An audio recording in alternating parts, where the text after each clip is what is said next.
जब तुम अपनी जगह सही हो और कोई तुमसे थोड़ा सा ज्यादा सक्सेसफुल इंसान जरा सी बात पर तुम्हें ऐसे बोले, औकात क्या है तुम्हारी? शक्ल देखिए कभी अपनी, तुम इसी लायक हो, यही तुम्हारी जिंदगी है, यही है तुम्हारी असली औकात। और जब तुम उसके मुंह से असली औकात वर्ड सुनो, तब उसी वक्त तुम उसके मुंह पे कुछ मत बोलना। गुस्सा आए तो कंट्रोल करना, रोना आए तो उसके सामने मत रोना, बस उसको एक प्यारी सी स्माइल देना और फिर अपने बचे हुए काम को पहले खत्म करना। जब तुम्हारा काम हो जाए उसके पास दोबारा जाना, वो तुम्हें देख के फिर आग बबूला हो जाएगा, तब उसको फिर एक स्माइल देना और तब उसको बोलना, आप सही कह रहे हो सर, क्योंकि अभी आपका टाइम है, मैं जा रहा हूं अपना टाइम हासिल करने। और हाँ, कभी फ्यूचर में माफी मांगने का मन करे तो मत मांगना, क्योंकि मैं आपको माफ कर चुका हूं। बोल के वहां से चल देना, कुछ देर के लिए अकेले हो जाना, रोने की तीव्र इच्छा हो तो अकेले में रो लेना। फिर एक डायरी निकालना, उसमें आज से 5 साल बाद की एक तारीख लिखना, फिर उसको कहीं सुरक्षित अलमारी में रख देना, क्योंकि वो तुम्हारी डेडलाइन है।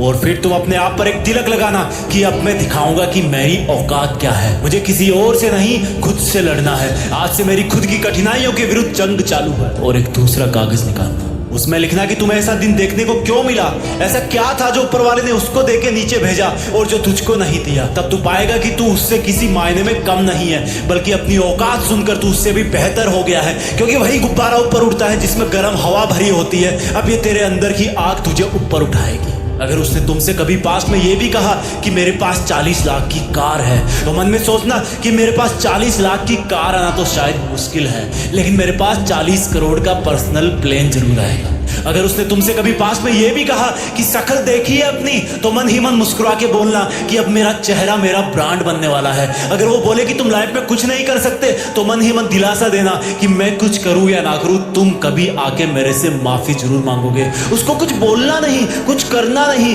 खुद को ही बोलना है, खुद को ही करना है, क्योंकि अगर तुमने उसको उसी वक्त बोलकर जवाब दे दिया तो तुम्हारे अंदर की आग लीक हो जाएगी और तुम गिरना शुरू कर दोगे। इसलिए अपनी ज्वालामुखी को ऑन रखना कि अब दुनिया मेरी मेहनत देखेगी, क्योंकि अब मैं नहीं रुकूंगा। दुनिया मुझे पसंद करे या ना करे, वो मेरा नाम जरूर सुनेगी, क्योंकि मैं खुद अपने काम को पसंद करता हूं। अब दुनिया मेरी औकात देखेगी, मेरी जंग किसी इंसान से नहीं, मेरी जंग खुद से है, खुद की आदत से है, खुद के दिमाग से है, खुद के शरीर से है। जब मैं खुद से जीतूंगा तो बाहरी दुनिया अपने आप हार जाएगी। जब मैं जंग में कूदूंगा तो मेरी कठिनाइयां मैदान छोड़ के भाग जाएगी। इस शहर से डरना मत मुसाफिर, यहाँ ठोकर खाते रहने पर ही मंजिल मिलती है। यहाँ कई तुम्हें तुम्हारी औकात दिखाएंगे, लेकिन तुम उनसे लड़ना मत, अपनी एनर्जी वेस्ट करने के लिए उन पे चढ़ना मत। ठान लेना कि बात से नहीं काम से जवाब दूंगा, गुस्से से नहीं डराऊंगा उसको तो मैं इमोशनल करके रुलाऊंगा। जब मेरी औकात दिखाने वाले को एहसास होगा कि उसने कितनी बड़ी भूल की थी, और फिर 5 साल बाद तुम्हारी औकात दिखाने वाला इंसान उस शहर के मेन चौराहे पर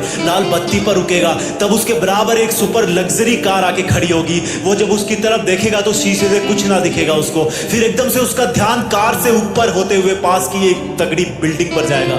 उस पर वो एक बहुत बड़ा 40 बाई 30 का पोस्टर देखेगा। उसे कुछ हल्का हल्का याद आएगा। तब उसकी मेमोरी में औकात वाला दिन फ्लैश मारेगा। तब वो अपना शीशा नीचे करेगा, ये कंफर्म करने के लिए कि ये पोस्टर उसका नहीं हो सकता, लेकिन तसल्ली नहीं मिलेगी। तब तुम अपनी गाड़ी का शीशा नीचे करना और जोर से बोलना, थैंक यू सर।